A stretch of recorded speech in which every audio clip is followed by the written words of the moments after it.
This podcast is produced in compliance with the Fair Use Act, Title 17 of the U.S. Code. Content is offered for purposes of commentary, criticism, and news reporting.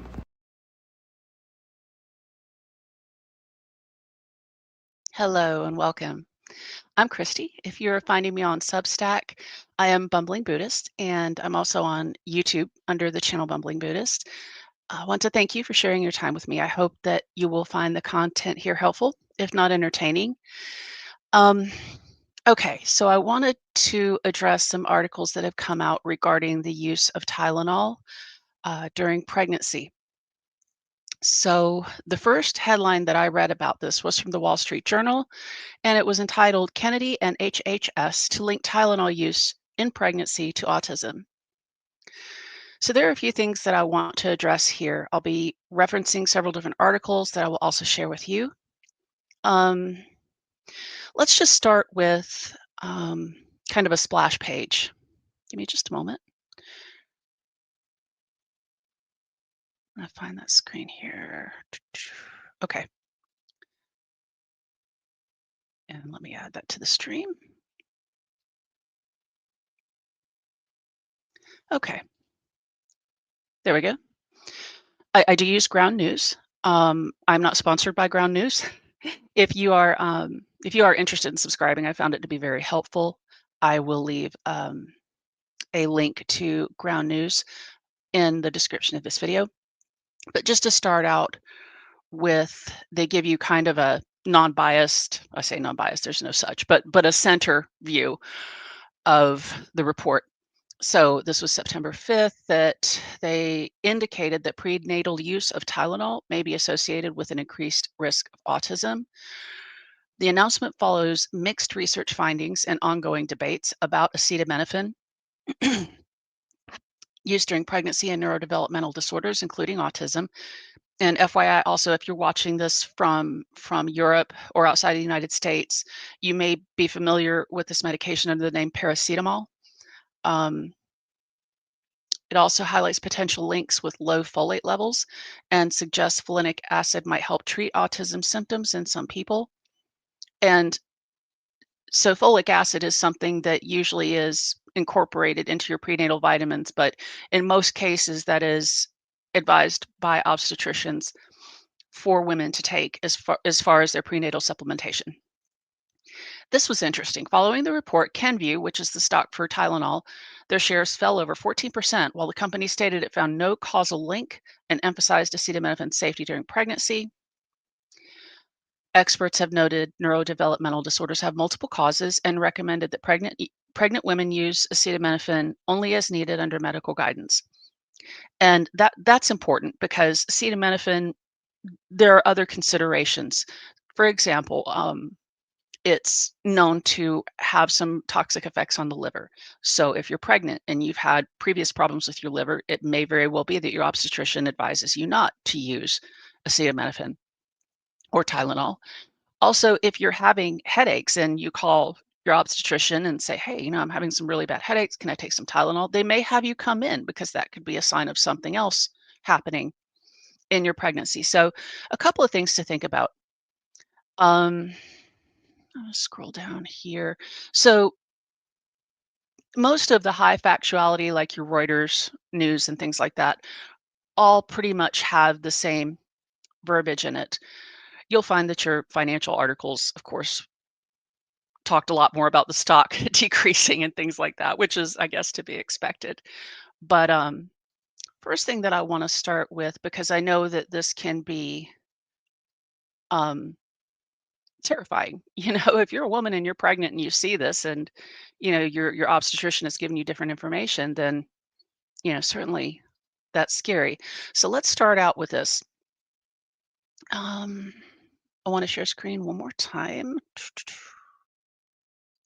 Right. This takes just a moment to navigate, so bear with me. I hope the sound is a little better than it was in the last video for sure. Okay. Safe over-the-counter medications. Oops, sorry, I'm scrolling the wrong way. Sorry to make you dizzy. Okay, familydoctor.org. This is trusted medical advice from the American Academy of Family Physicians. Safe over-the-counter medicines during pregnancy. Last updated June 2025. So again, why you should be cautious. There are a lot of reasons, but certainly, you know, as far as Tylenol goes, there's the liver considerations, also headaches, and it says, if you're breastfeeding, there's a risk of it getting into your breast milk. So there's a reason why they give you specific lists of medications. I remember when I was pregnant, I went to my obstetrician and he actually gave me a folder, and in that folder it was first trimester, second trimester, third trimester, and what that particular physician wanted you to take. All women who are pregnant, trying to get pregnant, or breastfeeding should take a prenatal vitamin each day. Now, again, that should hopefully cover the supplementation for folic acid. I would certainly check if you are on prenatal vitamins, make sure that that's included in it. If not, give your doctor a yell and see what you can find out. So as you go through this, it talks about the over-the-counter medicines to call doctors for. Cough medicine and cold medicine, those are big ones because certain cough and cold medicines you simply cannot use during pregnancy. Um, the risk of the baby is always highest in the first 12 to 13 weeks of pregnancy. And as you scroll down, your NSAIDs, non-steroidal anti-inflammatory drugs, these are your Advil, Motrin, that type thing, Aleve. And it's advised that you avoid these, especially during the third trimester. And here we go. Acetaminophen, paracetamol, brand name Tylenol is safe for short-term pain relief during pregnancy. Okay. So, and this is from a website again from American Academy of Family Physicians. So we looked at the news article. This is obviously still the standard. This hasn't changed. I feel like if the Department of Health and Human Services does come out with this report, I think there's going to be some pushback. You know, HHS and CDC tend to be the gold standard as far as recommendations, certainly as far as Medicare and Medicaid billing, which again rolls down to insurance billing. So up until present, they've been a trusted source for medical recommendations like this. It's going to be interesting to see what happens, especially if I have tried to find kind of a new research study, and it looks like whatever it is that they're going by hasn't been published yet. So I'll definitely be back to go over that with you if we are able to get a look at a specific formal study. To date, I have not been able to find any research that negates what we've been told already. And also, one thing that I found interesting, especially during the hearings, Secretary Kennedy mentioned quite a bit as far as vaccines and things like that being linked to autism. And now this report here is also discussing Tylenol being linked to autism. And I find it curious. There are all kinds of new drugs on the market with all kinds of side effects and things that could happen to the body. Certainly with, I'm sure, more clear data than what we're looking at as far as this link with Tylenol and autism, if there is one, which we don't definitively know right now. And the reason that I say this, I just feel like that there's a hyperfixation from the Health and Human Services Secretary um, on a diagnosis of autism, and I'm really not sure why. One site that I found that I also want to share, just a moment here. This is Autism Speaks that I'm going to be sharing. It takes a couple of stages to get this on here, so let's see. Got it. All right. So again, this is autismspeaks.org, and there is a site that goes over statistics. This breaks it down to 1 in 31 children in the United States, 1 in 45 adults. And this also goes across the autism spectrum. So, there are differences in severity, differences in how it presents. There's your breakdown among racial and ethnic groups. I have this highlighted because it's really important. These changes reflect an improvement in outreach, screening, and destigmatization of autism diagnosis among minority communities. So this this is meaningful because it kind of brings me back to the days of COVID. Um, as many of you probably remember, well, as much as we're all trying to forget, during COVID, President Trump had made a remark that I found fascinating, in that the COVID rates were going up because we were testing more. And that just defied logic to me.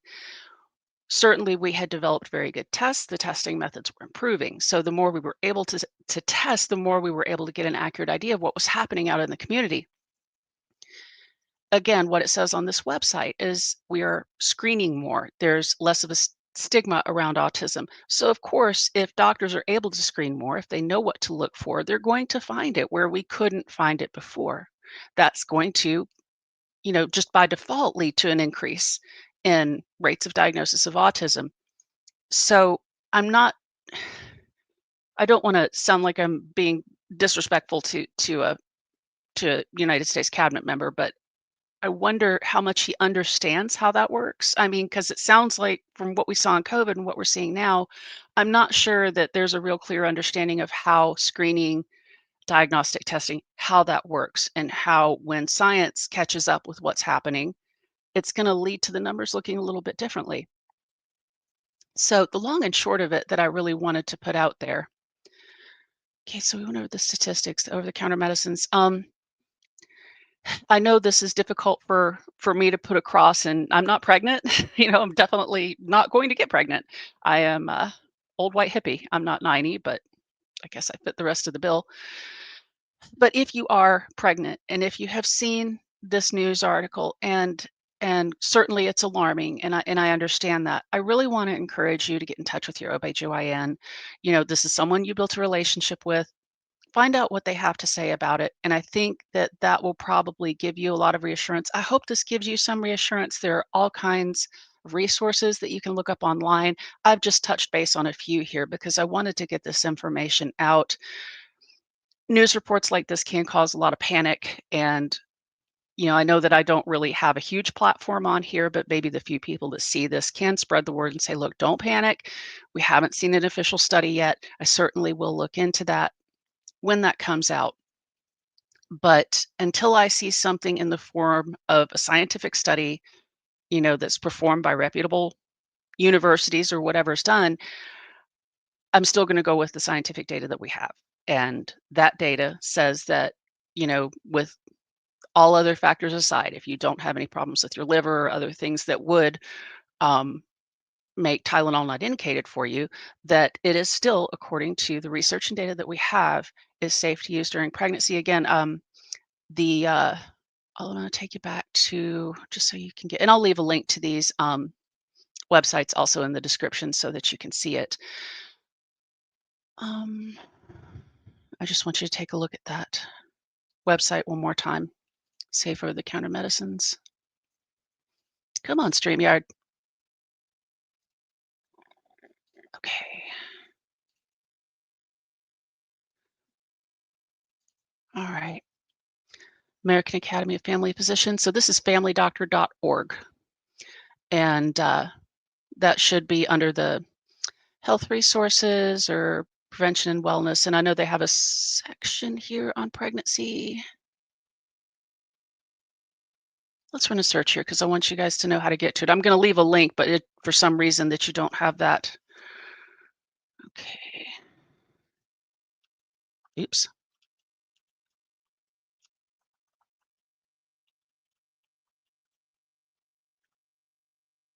See if it takes it to the.